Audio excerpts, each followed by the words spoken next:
Introducing Whisk, a software keyboard that aims to make programmers' lives easier and fun using cooking-inspired touch and motion gestures. Whisk can be used on a character and token level. On the character level, Whisk provides a modified stock keyboard to help compose words. Drag on the spacebar to select a programming language. Symbols that used to be buried in a secondary screen are now easily accessible. And the usual text prediction and error correction features are present as well. On the token level, Whisk provides various gestures to help compose expressions and sentences. Tap on the gesture button to access these gestures. This is the gesture screen. The main part of the screen contains groups of tokens which changes according to the chosen mode. We are now in the default mode, the conditional mode, which allows for quick input of conditional expressions and statements.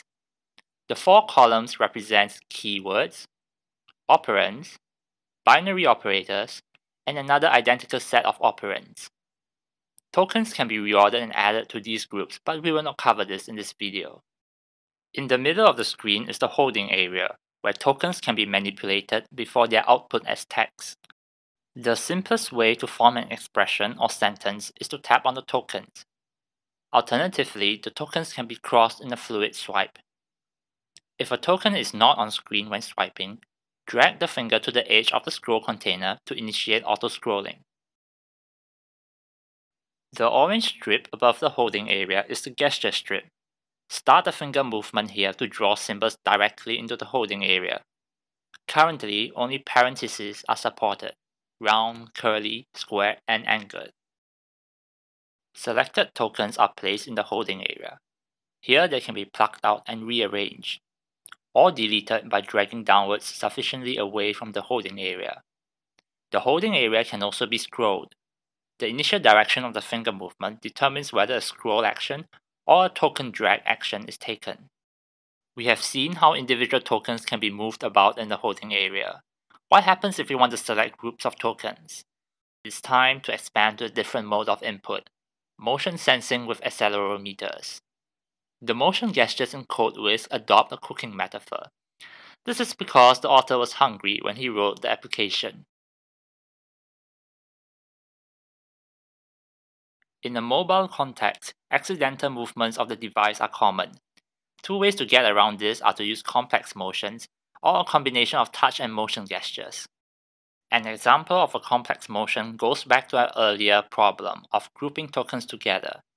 Whisk uses a whisking motion to aggregate tokens. This is analogous to the culinary world, where whisking meshes things together, or makes them fluffier. Tokens can be grouped into 4 levels of granularity: tokens, binary expressions, parenthesized expressions, and statements. The inverse operation, splitting tokens, can be achieved by a chopping motion.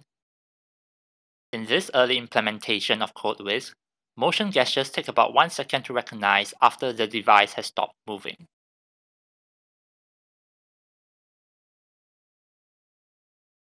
An example of a touch and motion combination is sauté scrolling. Here the finger touches a list, while a sauté motion causes it to be scrolled. Scrolling is in one direction and wraps around to the beginning.